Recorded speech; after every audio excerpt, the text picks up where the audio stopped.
संघर्ष है, इसी की बदौलत ये जो तानाशाही सरकार है ये बातचीत करने के लिए मजबूर हुई, और ना सिर्फ बातचीत करने के लिए बल्कि आपकी मांगे मानने के लिए भी मजबूर होगी।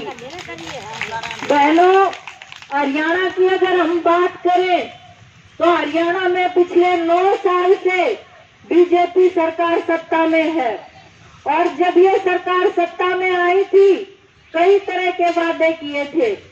2014 में मोदी ने कहा था सबके अच्छे दिन लाऊंगा, ये कहा था बहुत हुई महंगाई की मार, अब लेके आओ बीजेपी सरकार। बहुत हुए महिलाओं पे अत्याचार, अब लाओ मोदी सरकार। ये कहा था हर साल 2 करोड़ लोगों को रोजगार दूंगा।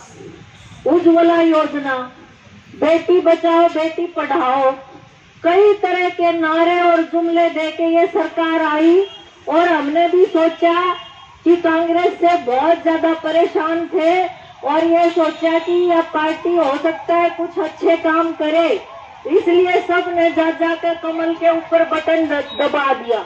लेकिन अब ये लगता है कि ये जो कमल के फूल के ऊपर बटन दबाया ये हमारी बहुत बड़ी भूल थी, क्योंकि जो जो नारे सरकार ने दिए थे उन नारों की अगर एक एक की भी बात हम कर ले, महंगाई का अगर हम हाल देखें, उस समय पे एक सिलेंडर 450 रुपए में था, इस समय पे वो सिलेंडर 1200 रुपए का हो रहा है।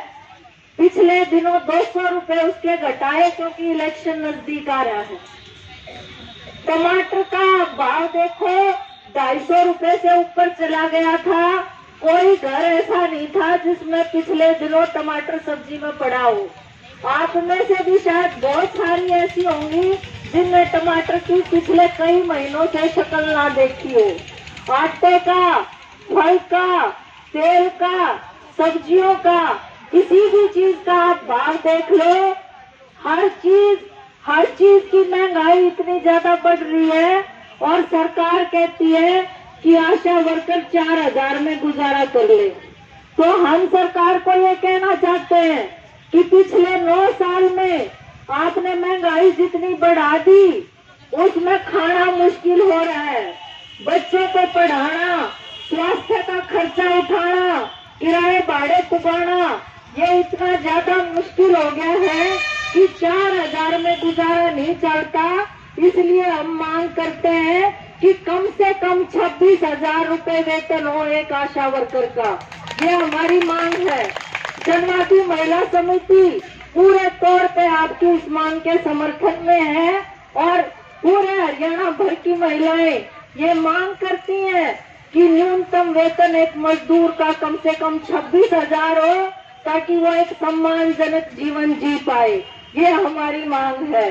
आप ये देखिए कि सरकार ने जब 2014 में आई थी क्या वादा किया था, बहुत हुई महिलाओं पे मार, अब लाओ बीजेपी सरकार, ये वादा करके आई।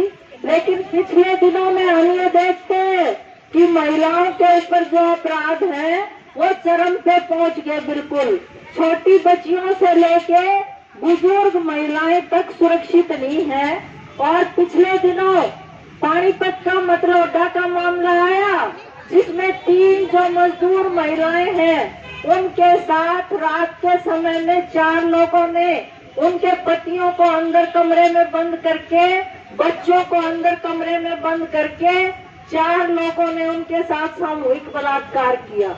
अभी 5-6 दिन पहले का ही मामला है।